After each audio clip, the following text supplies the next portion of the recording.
அனைவருக்கும் வணக்கம். பீமா வாஸ்து தமிழ் சார்பாக அனைவரையும் வரும். சொந்த காசுல சூனியம் வச்சுக்கிறது கேள்விப்பட்டிருக்கீங்களா?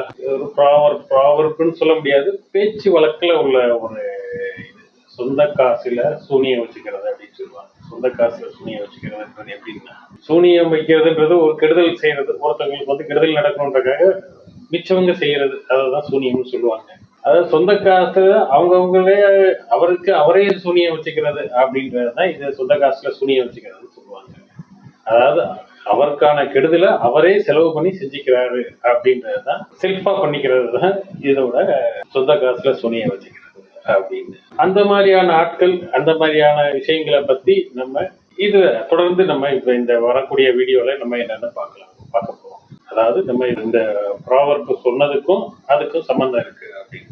நான் engineer Pradeep Jayakumar, qualified Vastu Shastra consultant and professional civil engineer. Okay, நான் சொன்ன விஷயம் என்னன்னு பார்த்தீங்கன்னா, மெயினாக ஆக்சுவலாக வந்து சொந்த காசுல சூனியம் வச்சுக்கிறது. அதாவது அவங்களுக்கான கெடுதலை அவங்களே செஞ்சுக்கிறது, வேற யாருக்கு சான்ஸ் கூட கொடுக்கறது இல்லை.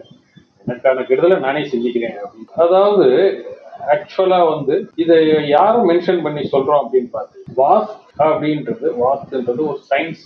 அதாவது அந்த சயின்ஸ் பேஸ்டான சம் ரூல்ஸ். அந்த ரூல்ஸ் படி பண்ணா அந்த இருக்கவங்க நல்லா இருப்பாங்க, அவங்களோட பாசிட்டிவா மென்டல் ஸ்ட்ரென்த் நல்லா இருக்கனால அவங்க வந்து ஆரோக்கியமா இருப்பாங்க, நல்லா ஏர்ன் பண்ணுவாங்க, மகிழ்ச்சியான வாழ்க்கையை லீட் பண்ணுவாங்க அப்படின்றது தான் வாஸ்துவோட நோக்கம். அதே நேரத்துல இந்த வாஸ்து உண்மை இல்லை, வாஸ்து ஒரு பொய், வாஸ்துப்படி எல்லாம் பண்ண வேண்டியது இல்லை, வைக்க வேண்டியது இல்லை அப்படின்னு சொல்லி நிறைய கருத்துக்கள் வந்துகிட்டே இருக்கிறது. அது நிறைய பேர், ஏன் என்ன மாதிரி நிறைய பேரை வந்து இதெல்லாம் கேட்டுக்கிட்டு இதெல்லாம் பண்ண வேண்டாம் அப்படின்னு நினைச்சு பண்றது. என்னோட விஷயத்தை தான் நான் இங்கே ஷேர் பண்ணேன். 1999 எனக்காக நான் முத ஒரு வீடு கட்டுறேன். 1200 ஸ்கொயர் ஃபீட்டு பிளாட்டோட ஏரியா, அதுல நியர்லி 960 ஸ்கொயர் ஃபீட் ஒரு வீடு. அந்த காலகட்டத்துல வந்து வாஸ்து குறித்து பெருசான அவேர்னஸ் கிடையாது. அதனால வந்து எனக்கு அது ஈஸ்ட் ஃபேசிங் சைட்டு, என்ன தோணுதோ அதை செஞ்சேன். அதாவது அதுல என்னென்ன வாஸ்து குறைபாடுன்றதையும் நான் இங்க சொல்றேன். கிழக்கு பார்த்த வீட்டுக்கு முன்னாடி வந்து அதாவது மின்பக்கம் இடம் அதிகமா விடுங்கன்னுவாங்க, அதுக்கு மாறா நாங்க பின்பக்கம் இடம் விட்டோம். ஏன்னா அப்ப வந்து அது சின்ன வீடுனாலும் இழுத்து ரோடு வரையும் இழுத்து கட்டி வச்சாச்சு. ரோடு வரையும் இழுத்து வீட்டை கட்டிட்டு பின்னாடி, அதாவது பேக் யார்டுன்னு சொல்லுவாங்க, அந்த இடத்துலதான் உங்களுக்கு இந்த துணி துவைக்கிறாங்க, ஏதாவது காய வைக்க போறாங்க, சின்னதாக செடி இடி போட்டுக்கிறது பின்னாடி எடுத்து விட்டுட்டு முன்னாடி வந்து ரோட்டு வரைக்கும். அப்ப பாத்தீங்கன்னா நிறைய வீடு வந்து இந்த மாதிரி சின்ன வீடுகள்லாம் ரோட்டு வரைக்கும் எடுத்து கட்டி வச்சிருப்பாங்க. கார் பார்க்கிங் இருக்கவே இருக்காது. ஈசானி மூலையில ஒரு என்ட்ரன்ஸ், ஈசானி சைட்ல இருந்து என்ட்ரன்ஸ், அதாவது என்ட்ரன்ஸ் வந்து ஸ்ட்ரெயிட்டா ஹாலுக்கு போகுது. பின்னாடி வந்து ஒரு 2 வீலர் பார்க்கிங், மாடிப்படி. ஈசானியத்துல மாடிப்படி போடக்கூடாதுன்னு, ஆனா ஈசானியத்துல மாடிப்படி போட்டுருந்தது. முன்னாடி இடம் விடணும்னு சொல்லுவாங்க, முன்னாடி செட் பேக் பண்ணாங்க, பின்னாடி செட் பேக் பண்ணி, இது 2 ரூல்ஸ் வயலேட் இப்போதைக்கு நான் சொல்றேன். அடுத்து சென்டர்ல ஒரு பெரிய ஹாலை தாண்டின உடனே அந்த இதுல ரூல்ஸ் படி உள்ள ஒரே விஷயம், வாயு மூலையில டாய்லெட், பாத்ரூம்ஸ், ஓப்பன் ஸ்பேஸ், இது எல்லாமே வந்து பின்னாடி போறதுக்கான அக்சஸ் எல்லாமே வாயு மூலையில போடும். கன்னி மூலைன்னு சொல்லக்கூடிய இடத்துல வந்து பெட்ரூம் போடுறதுக்கு பதிலாக அங்க கொண்டு போய் கிச்சனை போட்டு வச்சு, கிச்சன் போட வேண்டிய அக்னி மூலையில கொண்டு போய் பெட்ரூம் போட்டு வச்சு. ஏன்னா அப்ப முதல்ல பாத்தீங்கன்னா அந்த ரோட் சைடு பெட்ரூமா போட்டு வைப்பாங்க. ஏன்னா யாரும் பெல் அடிச்சு இது பண்ணா உடனே கேட்கணும் வைக்கணும், அந்த ரோட் சைட்ல என்ன அந்த மாதிரி. இது இப்ப பண்ண பீரியட்ல பாத்தீங்கன்னா ஒரு நேரம் அந்த வீடு கன்ஸ்ட்ரக்ஷன் நடந்துச்சு. 2000 இந்த வீடை ஆக்குபை பண்ணியாச்சு. ஆக்குபை பண்ணிட்டு பெருசா ஒன்றும் ஒரு டெவலப்மெண்ட் அந்த மாதிரி சொல்ல முடியாது. ஆனா ஓகே, நார்மலா போயிட்டு அந்த வீடை வந்து அந்த மாதிரி பண்ணதுக்கான மெயின் ரீசனே வந்து வாஸ்துன்றது எனக்கு சுத்தமாவே பிடிக்காது. 98 இந்த மாதிரி விஷயங்கள் ஆரம்பிச்சது வாஸ்துன்னு சொல்லி. அப்பதான் வந்து இந்த நியூஸ் பேப்பர்ல எல்லாம் வாஸ்து குறிச்சு எழுத ஆரம்பிச்சாங்க. கிச்சன் இந்த இடத்துல வரணும், பூஜை ரூம் இப்படி போடணும், பாத்ரூம் இங்க வரணும் அப்படின்னு. அப்பதான் வந்து ஒரு அவேர்னஸ் வந்து எல்லாத்துக்கும் கிரியேட் ஆக ஆரம்பிச்சது. அந்த டைம்ல வந்து நிறைய பேர் வந்து பிளான் பண்ணணும்னு வரும்போதே, சார் வாஸ்துப்படி பண்ணிருக்கீங்களா, உங்களுக்கு வாஸ்து எல்லாம் தெரியுமா அப்படின்னு. அந்த வார்த்தையை கேட்டாவே எரிச்சலா இருக்கும். வாஸ்து எரிச்சுன்னு சொல்லிட்டு அந்த பிளான்ல வந்து 4 மூலையில இதெல்லாம் வந்துடணும் அப்படின்னா எனக்கு என்ன வேலை இருக்காங்க? எனக்கு வேலையே இல்லையே. 4 மூலையில நீங்களே இங்க கிச்சன் இங்க போடுங்க, பாத்ரூம் இங்க போடுங்க, பெட்ரூம் இங்க போடுங்க, வாசல் இப்படி வைங்கன்னு சொல்லிடுறீங்க, அப்புறம் எனக்கு என்ன அங்க வேலை அப்படின்னு சொல்லிட்டு அந்த மாதிரி கேட்கறவங்கள வந்து என்கரேஜ் பண்ணவே மாட்டோம். வாஸ்து அதெல்லாம் வந்து நீங்க அந்த காலத்துல எல்லாம் வாஸ்து பார்த்து கட்டினவங்க நல்லா இருந்தாங்களா, வச்சுட்டாங்களான்ற மாதிரி அவங்கள வந்து அதுக்கு அகேன்ஸ்டாவே பேசிக்கிட்டே இருக்கிறது. யாராவது வந்து வாஸ்து பார்க்க மாட்டோம் அப்படின்னு சொல்லிட்டாங்க, ரொம்ப சந்தோஷமா இருக்கும். ஏன்னா எங்களுக்கு வந்து ஃபுல் லிபர்ட்டி கிடைக்கும். நாங்கள் பிளான் பண்றதுக்கு தோன்ற மாதிரி அந்த கான்செப்டை கிரியேட் பண்ணலாம். அந்த கிரியேட்டிவிட்டிக்கு அங்கதான் வந்து வேலையே இருக்கு அப்படின்னு நினைச்சிட்டு அந்த மாதிரி இருந்தது அந்த நேரத்துல. அதனாலதான் வந்து எனக்கு இடம் கொடுத்தவரே வந்து என்ன சார் வாஸ்துபடியே நீங்க ஃபாலோ பண்ணலையே, உங்களுக்கு வாஸ்து தெரியாதா அப்படின்னு கேட்டப்ப, இல்ல சார் எனக்கு அதுல எல்லாம் நம்பிக்கை இல்லைன்னு சொல்லிட்டு தான் நான் கட்டி அந்த வீட்டுல எல்லாமே இது பண்ணதுக்கு அப்புறம் எனக்கு அந்த வீட்டுல பார்க்கிங் இல்லைன்றதுனால பக்கத்துல கொஞ்ச நாள் கழிச்சு இன்னொரு பக்கத்துல உள்ள பிளாட்டையும் வாங்கி அந்த இடத்துல ஃப்ரண்ட் ஸ்பேஸ் பாதி பிளாட் வரைக்கும் பார்க்கிங் கொடுத்து சின்னதா பின்னாடி ஒரு வீடு கட்டி வாடகை கொடுறாங்க. என்னோட வீட்டை நான் எனக்குன்னு கட்டினதுல உள்ள விஷயங்கள்லாம் அங்க எதுவுமே இருக்காது. ரொம்ப சாதாரணமா கட்டின வீடு, வாடகை விடணும்னு கட்டின வீடு. அதுக்கப்புறம் கொஞ்ச நாள் கழிச்சு திருப்பி 2 வீட்டையும் மேல அந்த பார்க்கிங் ஏரியாவும் சேர்த்து கட்டிட்டு மேல வந்து ஒரே வீடா கட்டி மேல வந்து நான் போயிட்டேன். அப்போதான் பாத்தீங்கன்னா மேல வந்து அந்த அடுத்த வீடு பார்க்கிங் கட்டுற வீட வாஸ்துப்படி பண்ணோம், அதுக்கு மேல கட்டின வீடு கம்ப்ளீட் வாஸ்துப்படி பண்ணோம். என்ன ஈசானியத்துல மட்டும் அதுல என்ட்ரன்ஸ் கொடுக்க முடியல, ஏன்னா அந்த படி ஈசானியத்துல இருந்து கீழே இருந்து ஏறுற மாதிரியான படியை எடுத்துட்டு புதுசா ஒரு படி போட்டோம். அது வந்து சென்டர்ல ஏறுற மாதிரி ஆயிடுச்சு, அதாவது கிழக்கு சைடு பிளாட் சென்டர்ல இருந்து மேலே ஏறுற மாதிரி வந்துருச்சு.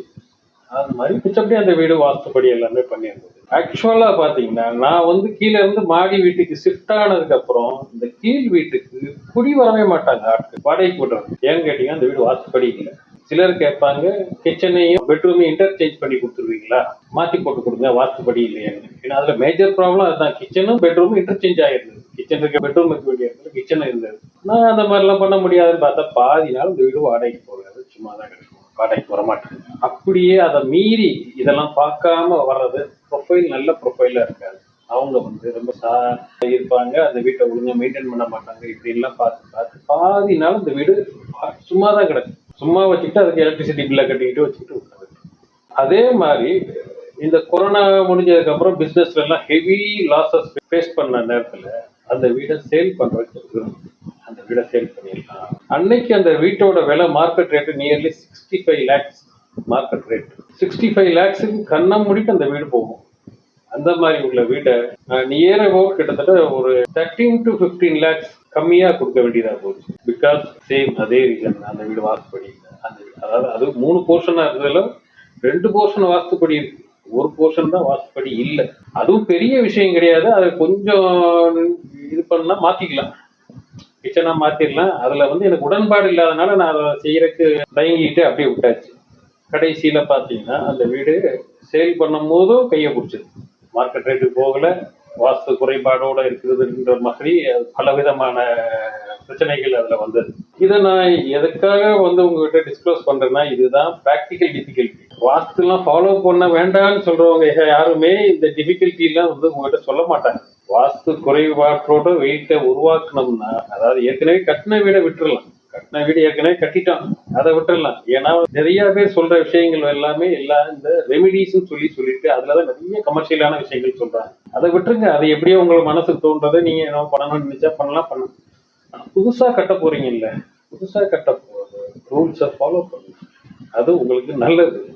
ஃபாலோ பண்ணலன்னா உங்களுக்கு தான் கெட்டது, வேற யாருக்கும் ஒண்ணும் கிடையாது. வாஸ்து கன்சல்டன்ட்டுக்கோ இன்ஜினியருக்கோ யாருக்குமே ஒண்ணும் இல்லை. அதே நேரத்துல வாஸ்துப்படி ஒரு வீடு கட்டாம வாஸ்து குறைபாடோட கட்டும் போது அந்த வீடு சரியா வாடகைக்கும் போக மாட்டேங்குது, கரெக்டான வாடகையும் கிடைக்க மாட்டேங்குது. ஒரு இடத்துல வந்து ஒரு 15,000 ரூபாய் வாடகைக்கு ஒரு இடத்துல போகும்னா வாஸ்து குறைபாடோட உள்ள வீடு அதோட கம்மியா தான் போகுது. இல்லாட்டி ஒரு சில ப்ரொஃபைல்ஸ் அதை வந்து நார்மலா கொடுக்க மாட்டாங்க, அந்த மாதிரியான ஒழுங்கா அவங்ககிட்ட வாடகையே வாங்க முடியாது, அந்த மாதிரியான ஆளுங்க தான் வந்து கேட்பாங்க. அப்படியான சூழ்நிலைகள் தான் இருக்கு. ஒரு நல்ல நிம்மதியா இருக்கணும், ஒரு வீடை கட்டணமா நிம்மதியா இருக்கணும் அப்படின்னா அது வாஸ்துப்படி இருந்தா ஒரு நல்ல ப்ரொஃபைல் ஈஸியா வாடகைக்கு வர்றாங்க.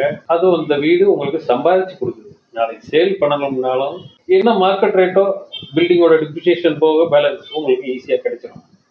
இதே வாஸ்து குறைபாடுகள் இருந்துச்சுன்னா புரோக்கர்ஸ் வந்து பெரிய ரோலை பிளே பண்ணிடுவாங்க. வாஸ்து அந்த வீடு வாஸ்துப்படி இல்லைங்க, அது சரியா வராது, வைக்காதுன்னு சொல்லி ரேட் எல்லாம் பயங்கரமா மார்க்கெட் ரேட் வந்து கம்மியா நிறைய விஷயங்கள் காம்ப்ரமைஸ் பண்ற மாதிரியா. அதான் ஒரு டிஸ்கிளைமர் தியேட்டர்ல போடுவாங்க, மது நாட்டுக்கும் வீட்டுக்கும் உயிருக்கும் கேடு அப்படின்னு. அதே மாதிரிதான் அது மது மட்டும் கிடையாது, வாஸ்து வந்து நீங்க ஃபாலோ பண்ணாம இருந்தா அது வந்து அந்த தனி மனிதனுக்கும் கெடுதல், அவங்களோட வீடுக்கும் கெடுதல். தனி மனிதனும் அந்த வீடு நல்லா இருந்தாதான் சொசைட்டி நல்லா இருக்கும், அந்த சொசைட்டி நல்லா இருந்தாதான் அந்த ஸ்டேட் நல்லா இருக்கும், அந்த ஸ்டேட் நல்லா இருந்தாதான் அந்த நாடு நல்லா இருக்கும். எல்லாமே வந்து எல்லாருமே நல்லா இருக்கிறதுக்கான விஷயம். அதனால புதுசா உருவாக்குற வீடுகளை ஆஸ் பர் வாஸ்து என்ன சொல்லுதோ அதுல மேக்சிமம் 100% ஃபாலோ பண்ண முடியாது, பேசிக் ஓரியன்டேஷன் இந்த மாதிரியான விஷயங்களை ஃபாலோ பண்ணிக்கிட்டீங்கன்னா உங்களுக்கு நல்லது. ஏன்னா பிரம்மஸ்தானம் அது இதெல்லாம் என்னோட வீடு கிட்டத்தட்ட 4000 ஸ்கொயர் ஃபீட்ல பண்ணியிருக்கோம். எங்களோட வீட்லயே வந்து பிரம்மஸ்தானம்லாம் எங்களால் ஃபாலோ பண்ண முடியல. அது அதனால வந்து நான் சொல்றேன், பேசிக்கான விஷயங்களை ஃபாலோ பண்ணிக்கிட்டீங்கன்னா இந்த மாதிரியான ஹேர்டல்ஸ் வராது. வந்து ஒரு நாளைக்கு வந்து அதை வந்து சேல் பண்ணணும், ஒரு வாடகைக்கு விடணும், இல்லை யாருக்காவது ஒரு லீஸ் கொடுக்கணும் வைக்கிறதுனால வர்றவங்க வந்து இதை வந்து ஒரு பெரிய குறையா சொல்லி சொல்லி அதனால தட்டிக்கிட்டே இருக்கும், தள்ளி போயிட்டே இருக்கும். எப்படி ரோட்ல நம்ம போறோம் கீப் லெஃப்ட் அப்படின்றது நம்ம ஏசியன் கண்ட்ரீஸ்ல போறாமே கீப் லெஃப்ட். ஒரு ரோட்ல போகும்போது நம்ம வந்து லெஃப்ட் சைட்ல தான் போகணும், ரைட் சைட்ல போகக்கூடாது. ஆனா ரைட் சைட்லயும் போறாங்க, ரைட் சைட்லயும் ஏறி போறாங்க. அதுக்கு வந்து பேரு ராங் சைட் டிரைவிங். அந்த ராங் சைட்ல போறவங்களும் போய் ஒரு சிலர் போயிடுறாங்க, ஒரு சிலர் வந்து சில பிரச்சனைகளை ஃபேஸ் பண்றாங்க. அதே நேரத்துல ரைட் சைடு லெஃப்ட் சைடு போறவங்களுக்கு எந்த பிரச்சனையும் கிடையாது. யாரும் போலீஸ்காரங்களுக்கு ஃபைன் பண்ண மாட்டாரு, யாரும் வந்து ஆக்சிடென்டல் நடக்கிறதுக்கு வாய்ப்புகள் கம்மி. ஏன்னா எத்தாப்புல வரவங்க அவங்க அந்த லெஃப்ட் சைட்ல போயிடுவாங்க, நம்ம இந்த லெஃப்ட் சைட்ல போறோம். அதனால இதே நம்ம போய் ரைட் சைட்ல ஏறினா எல்லாருமே எத்தாப்புல வருவாங்க, சரியா யாரும் கவனிக்கிறது முடியாது, தேவையில்லாத பிரச்சனைகள். அது மாதிரிதான் வாஸ்துன்றது ஒரு ரூல்ஸ். அதை ஃபாலோ பண்ணா ஸ்மூத்தா போகும். இல்லைன்னா அந்த ஹேர்டில்ஸ் எல்லாம் ஃபேஸ் பண்ணணும். Choice is yours. இதை பார்த்துக்கிட்டு இருக்கவங்க புதுசா வீடு கட்ட போறீங்களா இருந்தா வாஸ்துப்படி பண்ணுங்க. அது இல்லை எனக்கு வாஸ்து தேவையில்லை அப்படின்னு சொல்லி பண்ணா நீங்க அந்த மாதிரியான சில தடைகளை ஃபேஸ் பண்ற மாதிரி இருக்கும் அப்படின்னு சொல்லி முன்னாடியே சொல்றேன், அனுபவத்துல சொல்றேன். அதனால நீங்க அதை எப்படி செய்யணும்ன்றதை நீங்க டிசைட் பண்ணிக்கோங்க. நாங்க சொல்லக்கூடிய கருத்து வந்து எப்பயுமே வந்து அதை அப்படியே அக்செப்ட் பண்ணிக்கணும்னு அவசியமே கிடையாது. அதை நீங்க அனலைஸ் பண்ணுங்க. இதுல வந்து உண்மை இருக்கா, இது பண்றதுனால உங்களுக்கு பிரயோஜனம் இருக்கா, உண்மையிலேயே வாஸ்துப்படி பண்ணாதவங்க இந்த பிரச்சனையெல்லாம் ஃபேஸ் பண்றாங்களான்னு அனலைஸ் பண்ணுங்க. அனலைஸ் பண்ணீங்கன்னா தான் அதோட ஜெனியூனிட்டி தெரியும். அதுக்கப்புறமா நீங்க முடிவு பண்ணுங்க, நமக்கு வாஸ்து வேணுமா வேணாமா. வாஸ்துப்படி ஒருத்தர் வீடு கட்டலன்னா அதனால யாருக்குமே நஷ்டம் இல்லாத அவருக்கு மட்டும்தான் நஷ்டம். ஓகே, சரி. நான் சொல்ல இந்த விஷயங்கள் உங்களுக்கு பிடிச்சிருந்துச்சுன்னா இதுக்கு ஒரு லைக் கொடுங்க.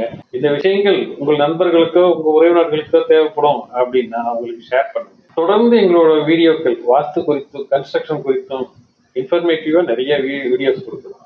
அது உங்களுக்கு தேவைப்படும்னா இந்த சேனலை சப்ஸ்கிரைப் பண்ணிக்கோங்க. சப்ஸ்கிரைப் பண்ணிட்டீங்கன்னா உடனடியாக உங்களுக்கு அலர்ட் வரும், நீங்க மிஸ் பண்ணாம வீடியோவை பார்க்கலாம். தொடர்ந்து உங்க ஆதரவை எங்களுக்கு கொடுங்க. நன்றி, வணக்கம், வாழ்க வளமுடன்.